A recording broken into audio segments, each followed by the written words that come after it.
Last time on Burning Edge. After successfully jacking the truck they're supposed to hit, and unsuccessfully getting away from the scene of the crime without getting into a homicidal tussle with the rest of the team, Jean-Baptiste finds himself on his own. Surely nothing bad can happen to a lonely Cajun technomancer wandering around the streets of St. Louis looking for automotive repair supplies, can it? We now rejoin Jean-Baptiste in a car that has seen better days, having crashed into a brick wall and hitting a poor innocent woman, mother of two. Twice. One for each kid. This is punishment for what you inflicted on the world, woman. I mean, bringing a child into this world is an act of cruelty. It really is. Why would you do that to people? Afterwards, the rest of the team made their way off to go back to their typical meeting ground, while Jean-Baptiste took a circuitous route to find somewhere to hide and try to fix the car. Oh no, Daishi, you're leaking electrolyte fluid everywhere. I must get you some Bondo. It's got electrolytes. It's got what batteries need. I keep trying to think how to do this, because I don't really want to narrate him walking there, so I guess just have him show up. You know, you walk for half an hour or so. I assume Jean-Baptiste is not a particularly speedy walker. Again, strength of 1. Yeah, his stats are not that Oh, great. Stumpy, if only you were here. I miss the Stumpy. Okay, so he's gonna get like halfway there, and he's gonna feel like a just sudden wave of unimaginable hunger, and he's gonna search the sky for any delivery drones. You've been walking for 15 or so minutes. You ate, 3 hours ago? Like, you're not starving. Oh, of course not. It's relative for JP. A normal person would be perfectly fine right now. You're not about to pass out. You're not like a diabetic where you need some insulin to regulate your blood sugar. You're just a guy who's used to eating constantly.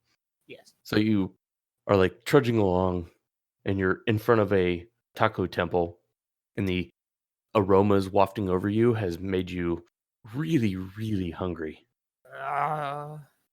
Is it taco? It sounds pretty good.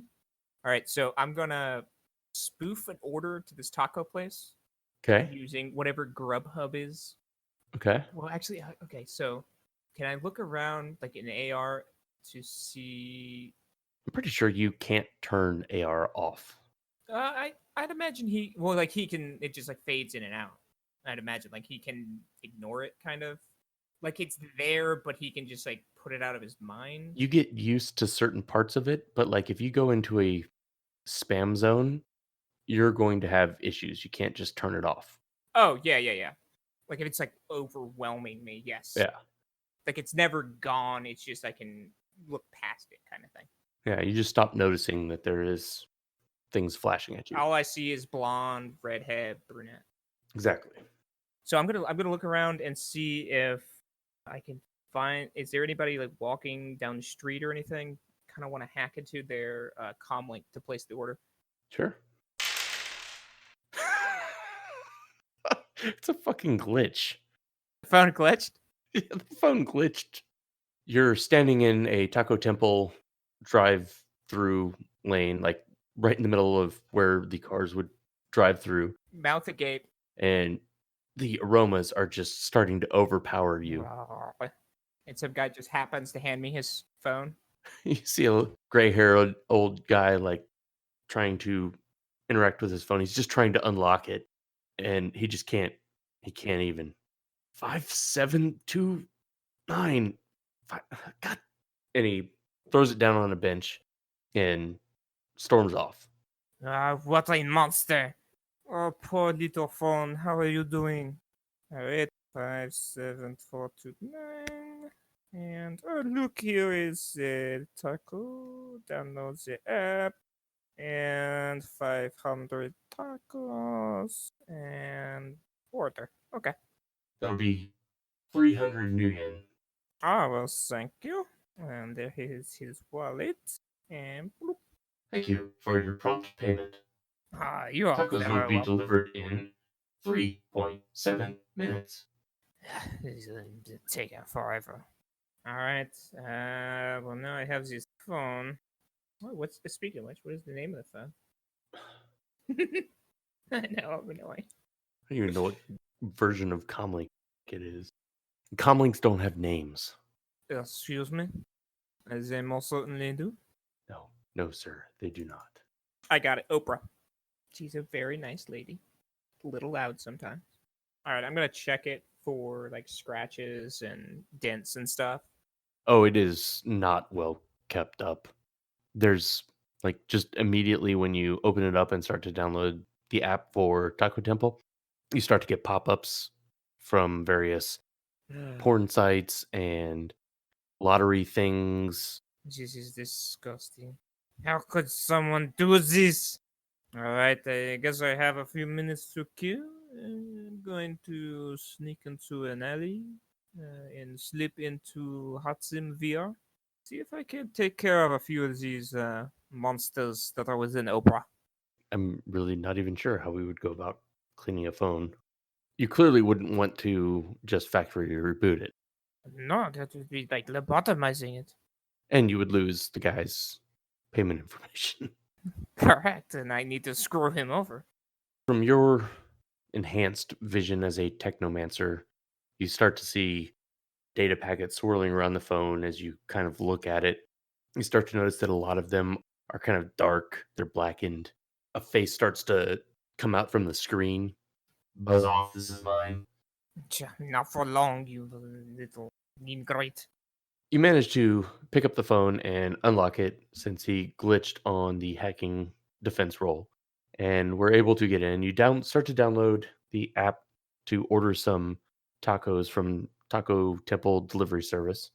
And as you're doing that, the data flying around the phone starts to decay and turn black. And you realize that this phone is infected. As you drop into full VR, the bricks and the pavement below and the sky above all kind of mute themselves into black and that typical green that you see on computer systems. Does it do the screen wobble? Absolutely. Everything kind of wobbles and then snaps back into kind of soft focus where the hard lines of the bricks and the corners and the windows all get replaced by a sheer surface of data. Overhead, a highway of data packets flows from one transceiver to another, and out of the phone pops, I guess, what could be described as a humanoid figure. It's dripping black, I want to say kind of demon blood. It's hard to tell. It's a computer virus, and it is not happy that you have disturbed it. Out of the phone appears a black figure dripping matrix-like ooze in a garbled, dissonant voice, says something in computerese that can't be repeated on a family-friendly podcast. But it's clear that it is not happy that you have disturbed its electronic slumber. Jean-Baptiste rises from the ground, dressed in a white gi. His body has tripled in size, and he's ripped to the core. And he puts on a white headband. He ties it slowly, looks over his shoulder. I am here to kill you. The virus stands into some sort of fighting stance, stands at the ready. All of a sudden, its black kind of congeals into a black gi, and it in turn puts on a black headband and says, "Let's do this," and waves his forward hand fingers in the "come at me, bro" motion. I attack him with the monkey claw, which is JB reaches up his hand and tries to swipe down across his chest and stop his heart. You got 2 net hits, 7 points of matrix damage. Are you ready to die yet? JB reaches up his hand, contorting his hand into a clench tiger claw, and wipes his hand down across the virus's chest. Sparks fly from the strike as JB screams, "Tiger's claw!" It recoils a bit and then decides to come back at you. So having absorbed a shot to its chest, you hit more on the left side. It kind of flies back on the left and then comes back at you with a left-handed straight up punch. JB throws his left hand out and meets the virus's fist head on, deflecting it back into him. Ha! You're too slow. Ha! Well, your tiger claw is very good, but it's nothing for my tiger punch. And then he throws a tiger punch that, of course, fails miserably. Ha ha! Your style is weak. Ha ha ha! Are you going to change style for your next attack? Of course. I'm going to use the flying crane backhand. So your left hand just blocked his punch off to the side, and now you're going to backhand him? Oh no. Uh-oh. Are you comfortable with that level of success? Yes. He's gotta not always. Your flying crane backhand is nothing to me. He dodges your tiger fist backhand and immediately counters with a kick to your left shin. The sickening thud is amplified in the Matrix and sounds kind of like the sound is clipping, like it's so loud that the Matrix can't handle the amount of sound that is produced from such a kick. You're lifted off the ground just a bit. Ha! I see you have some skill. I think it's about time I finish this. And then I'm gonna cast Resonant Spike. You're going to thread a complex form. JB is going to reel his head back, throws his face forward with his mouth wide open, and screams, "Dragon's fire!" as flames burst from his mouth. Is it like Matrix green? Oh no, it's rainbow. It's all the colors simultaneously. So at the middle, it's like bright white, and then around the edges, it oscillates around all colors. This colorful shard of pure Matrix hatred escaping from your body. It's at center chest. It looks down and sees that there is a hole straight through the center of its torso, and looks up and derezzing, and then collapses in on itself as all the code falls apart, and finally it just kind of disintegrates into a cloud of bits and bytes. Pathetic. And JP crouches down, and Superman leaps out of the Matrix. All right, you ordered 500 tacos 500 tacos. on this little gray-haired grandfather. I saw the condition of this phone. I was like, this guy gotta pay for all my tacos. So they give you a 12-minute order delivery time. Whoa, these aren't like Jack in the Box tacos where they have like 10,000 of them pre-made. They have 157 of them pre-made, heating under Wow. the heat lamp, and they're scrambling to fulfill the rest of your order. I feel like this would be several drones that are bringing these. Each drone has a box of whatever. They're made to take big boxes of tacos to corporate events or places that, have a reason to order large things, team lunches or conferences, that sort of thing. And the drones, if they were capable of being confused, because, they're just dumb robots, they're not capable of being confused. But if they were capable That is offensive. of being confused, they would be very weirded out by the fact that they're flying to their parking lot to drop 300 tacos off to a single individual sitting on a bus stop bench. People just think I'm pretty cool. Don't they? I just kind of made ninja fight with, a hacker. Well, They that's can pretty- see in VR, so they see you still in your full gi in VR, despite the fact that you've left the Matrix. Your persona has remained, and they are impressed. I gives him a virtual high five, and it's thanks them for the tacos. So I assume it's like bags of tacos. They're like cubic boxes, and they've got little cutouts for where the drone claw would attach. Yeah. And then it puts it down and lets go and flies off. And then you would be able to stick your fingers into those to carry them. Okay, I'm gonna stack like a few of those boxes, and I'm gonna try to hide them, like in an alley or something. And I'm gonna take one of the boxes and like open it and start chomping on the tacos as I.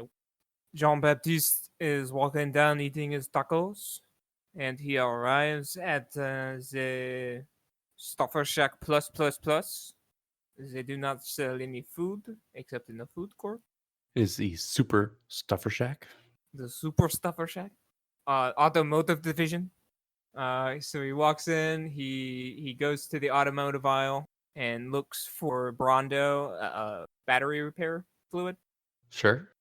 He finds the appropriate one, and then he has a decision to make because he's only halfway through the tacos, and he looks at the tacos, and he looks at the gallon jug of this fluid, and he looks at the tacos, and then there's a single tear rolling down his face as he sets the tacos down and picks up the battery fluid and sulks away. And he gets halfway to the register and remembers that he needs a patch kit and turns back around, and he grabs the patch kit, trying to avert his eyes away from the box because he just can't take it. Does he grab another taco while he's there? He grabs 3 more tacos. He stuffs one in each pocket, and he stuffs one in his mouth, and just kind of chews it without hands.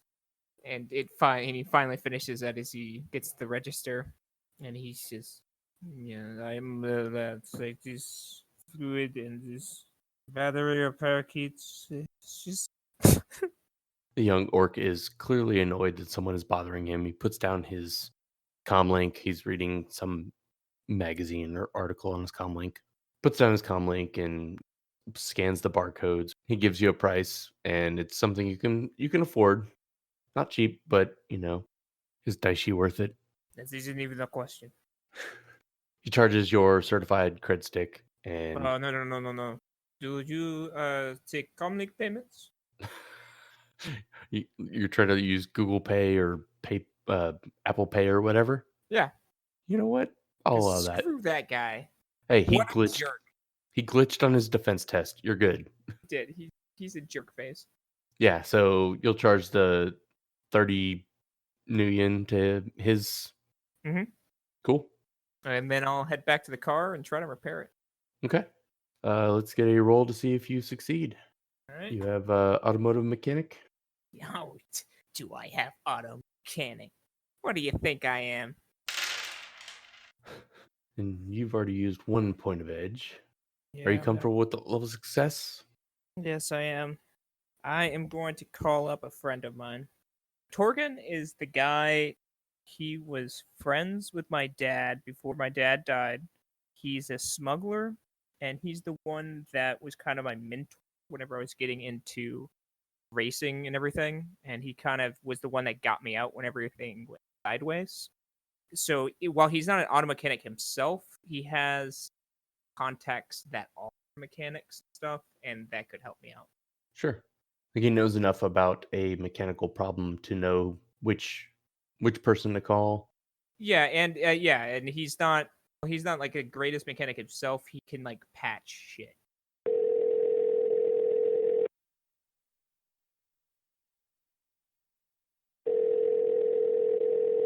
Torgan. Hey, Torgon. Hey, man, how's it going? Just fine. What's up, JB? Hey, man, I need I got some problems with my car. I need some help. You got some problems with a car. Do you need a car rammed to the side of the road? You need. What do you mean a problem with a car? I got a hole in the battery compartment. It's leaking. I managed to patch it a little bit. I can get Oh, mechanical problem. Yeah, sorry. Is it drivable? I can get it a little bit, but I don't think the fluid's going to get out. I already had to use half this bottle. I think I might have to use another half in a mile. All right. Is your location broadcast correct? It should be, yes. Yeah, I'm pinging it to you now. North 3 blocks, west 2 blocks. There's an auto shop there. Tell him that Flynn sent you. All right, thank you, Torgon. Yay. Stay safe, my friend. You owe me. Yes, I definitely do. More than one. Cheers, brother. See ya. Keep the wheels down. Shiny side up. Exactly. See ya, brother. I'm gonna go nice and slow with this car. I'm gonna try to avoid main streets and stuff, so because I imagine that they're still on a bit of a hunt for people. You pull up in front of what looks like a typical oil change place. Guy in oil stain coverall comes out. Hey, what can I do you for? Hey, Flynn sent me. Motions back up to it and kind of makes that like roll it up motion, and the third garage opens. Just pull in there, and we'll do you good. And he kind of pulls out a rag and wipes his forehead and starts walking back up to it. Pulls out his comm link and starts talking on it. Do I overhear him? No, he's like walked away from you, and with the air ratchets, like those things are super loud. All right, so I pull in and I get out and I start, checking out like the shop, seeing how well maintained everything is, how the other cars are. I want to make sure this place isn't going to be like a chop shop. So the cars that are pulling in are definitely not owned by the shop. Mm-hmm. Some of the cars are not particularly well maintained, but the people who work in the shop seem to know what they're doing. They're replacing the Brondo fluid. Okay. The shop itself is a typical mechanic shop. They've got all the hoses hanging from the thing where they can just pull them from the ceiling and put oil into things that need oil, or Brondo fluid into things that take Brondo fluid. Yeah, so it's a typical mechanic shop. Okay. So you're standing there looking around, and another guy comes walking up, a pudgy, shorter guy, maybe a 4-inch goatee. So Flynn sent you. Yeah, yes, you did. All right. Do you need the full service package? Because this car kind of looks like it's and he kind of leans to the side and looks at it and he's like, looks like you hit an animal. Well, okay, so let me show you. And JB pops the hood. So you can see there's a puncture in the left battery here. You can see the Bondo tube that runs back here has been split in it. I have sealed it as best as possible, but I'm in no condition to do this work. You see I was a little sloppy here. I need the Bondo tube replaced. I need the battery casing replaced. I don't have time to get the body work done. I feel terrible for it, but time. So I'm what kind of animal did you hit? Don't get me wrong, Flynn's good people and has done a lot of good things for me, but depending on what kind of animal, and he again looks at some of the blood on the hood where you hit that poor defenseless mother of two. We are required to port some of these things. Oh yes, of course. It was a hellhound. Oh, okay. Yeah, Cool. it's All right, so Flynn is going to cover the things, and we'll get you running the left rotator actuator. yes. What about it? We're gonna need to replace that. It's gonna take I don't know, maybe an hour. Flynn, so we can get you in first. 45 minutes, and we'll get you out of here. Clearly, we can't do anything about the body work, but we got your engine. You'll be able to run this car right out of here. All right, thank you. He looks at his watch. Yeah, 45 minutes. Well, thank you very much. And I slip him 50 new in.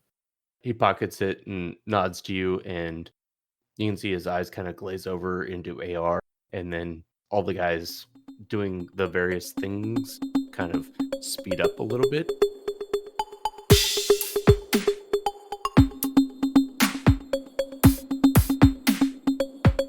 Jean-Baptiste, voiced by Jeff Alain.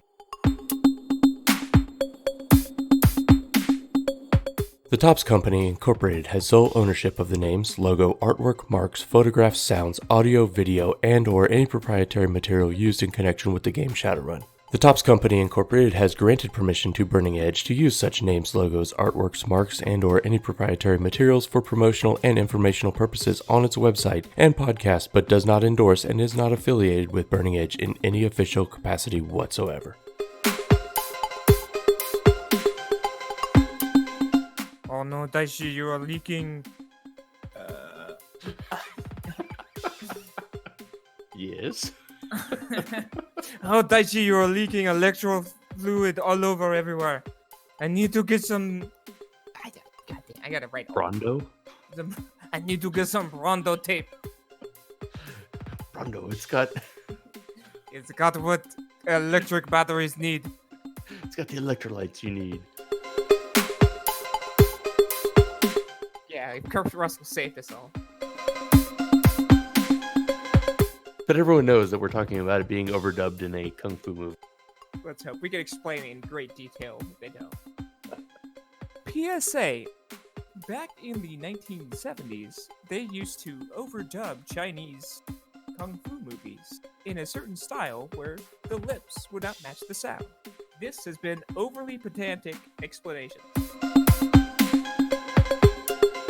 Whatever it is that kids do in the future when they're working at Stuffer Shack. Play Fortnite. It's still going, man. That's not how physics work. Yeah, Stumpy Steve. I'll probably get my micro skimmer one too. It's a good one. Minnie? Kiki? Pequeña? Pequeña? It's small in Spanish. Small in French. Oh yeah, you'd probably be more French. I bet it's something very similar. No, it'd be German. What's small in German? Jesus. I know, I'm milking that to its death, but... Oh.